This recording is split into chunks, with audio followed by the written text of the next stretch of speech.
Hey everybody, Shep here. Well, today we're going to be continuing our project of working on replacing a plow share. And as you can see, I have a new one here, but I wanted to take a minute to show you all. Obviously, this is the old one, that one's the new one. Show you how much material has been worn off the plow. You can see there's quite a bit, especially here at the point. You see this is actually made to where it's more pointed down. That'll really help, because the whole reason I'm doing this is because last year I had a really hard time getting the plow to get going in the ground. And just by switching this, it'll make a few more inches of cut, because this old one was wore down so much. Now I did want to take a minute also to show you all a couple. These are held on with what is called plow bolts. There's a few different kinds. This old one was held on. You can see it's a square hole that's kind of got a recess in it. It's held on with these kind of bolts. And you can see once it goes in, this is probably not the right size for this, but anyway, it has a flat head.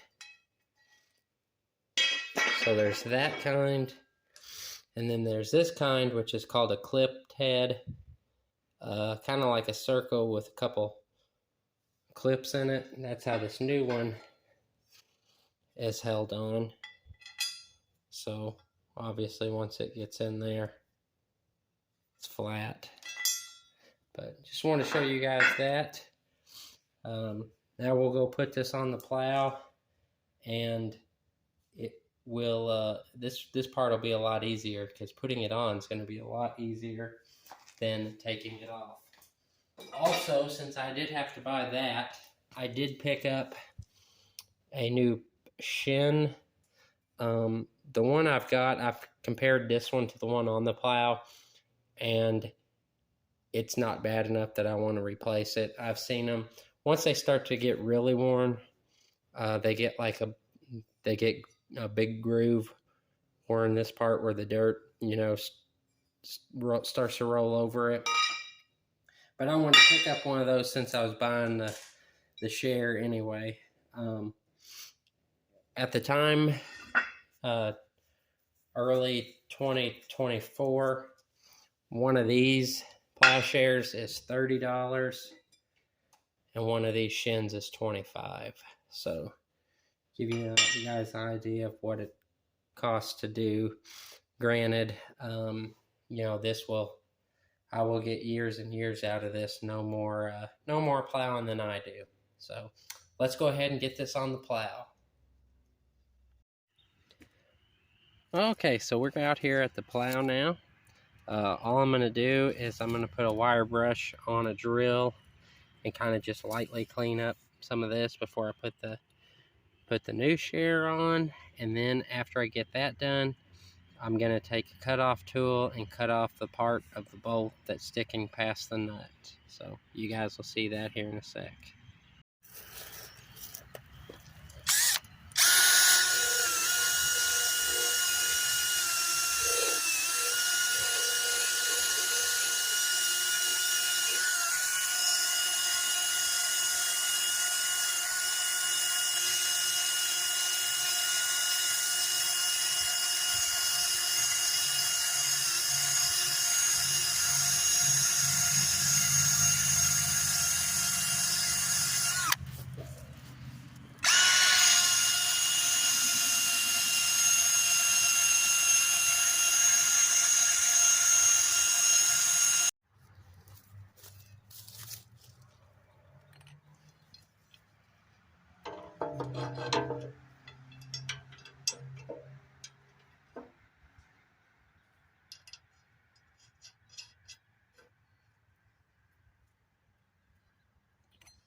Well, here it is. I got it all put back together, and she's ready to go to the field. Turns out that the plow bolts are the correct length, so I didn't have to cut any of them off. So yeah, that's all there is to it. She's ready to go to the field. If there's anybody out there that has one of these IMCO brand, IMCO, I think it stood for Independent Manufacturing Company. These plows use Ford plow parts. So yeah, if you need to get parts, that's what's the replacement. Can't wait to try this out this year. It's just going to plow a lot better, and I'm looking forward to it. Right now, it's I think it's March 4th, and usually around here, I can plow about the middle of April. Of course, I don't actually plant stuff in the garden until about a month after that, but the year's already ticking by, and it'll be here before we know it. This year, I need to do some adjustments, getting this attached to the tractor. I noticed last year I had adjusted it a few years ago, and I need to do that again. So we might make a video about that if anybody wants to see it. But otherwise, thanks for watching. I keep picking up new subscribers, even though I haven't really been having as many videos as I used to. But thanks everybody for subscribing and watching. I really appreciate it. And I'll see you guys later.